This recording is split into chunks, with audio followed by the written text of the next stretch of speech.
Bonjour à toutes, bonjour à tous. Je suis ravie de vous retrouver dans ce nouveau tuto. Dans ce pas à pas, je vais vous guider pour tricoter un petit bandeau taille naissance comme celui-ci. Il est parfait pour les débutants parce que nous n'allons travailler qu'avec du point mousse et il est très rapide à faire. Pour ce faire, nous avons besoin d'une paire de ciseaux, d'une aiguille à tapisser, d'un mètre de couturière, d'aiguilles 4,5, de la laine qui se tricote avec des aiguilles 4,5. Je vous conseille de n'utiliser qu'un seul fil.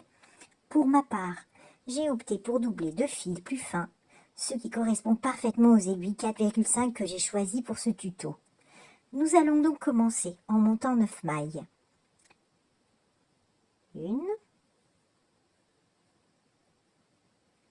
2, 3, 4, 5, 6, 7, 8 et 9. Maintenant, nous allons tricoter au point mousse. La première maille, qui est une maille lisière, ne sera pas tricotée, mais glissée.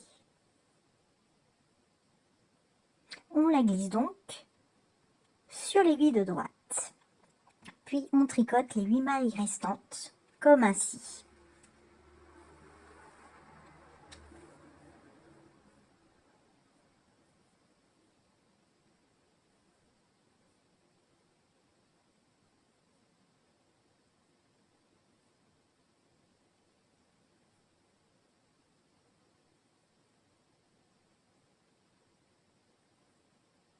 Vous verrez à la longue que la maille lisière permet d'obtenir des bords plus droits et plus nets.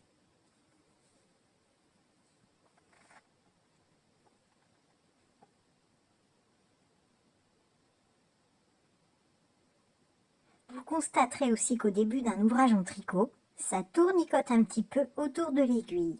C'est normal. Nous allons continuer ainsi jusqu'à 35 cm pour un tour de tête d'un petit taille naissance.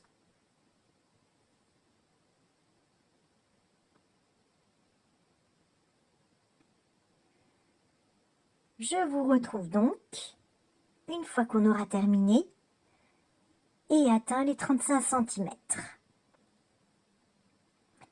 Le bandeau est maintenant terminé. Ça fait un joli ruban de laine. Nous allons maintenant rabattre les mailles. Pour ce faire, je fais glisser la première maille sur l'aiguille de droite, même si beaucoup conseilleront de la tricoter. Chacun sa méthode et la mienne n'empêche pas de rabattre les mailles. Puis, on tricote la deuxième maille et on fait passer la première maille sur la deuxième.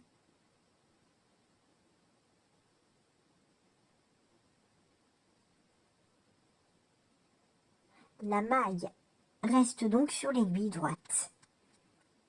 Elle va permettre de rabattre la suivante. Je tricote la maille qui suit.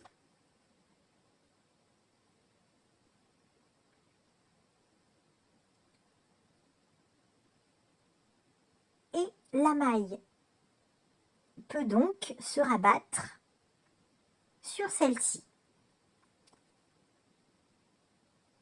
Je tricote la maille suivante et je la rabats. Je procède ainsi jusqu'à la fin du rang. Nous avons rabattu les mailles. Le fil que l'on a utilisé va permettre de faire un nœud. Je fais glisser l'aiguille hors de la maille et à la place, j'y fais passer le fil. Et donc voilà, cette maille se transforme en nœud. Nous allons maintenant coudre le bandeau.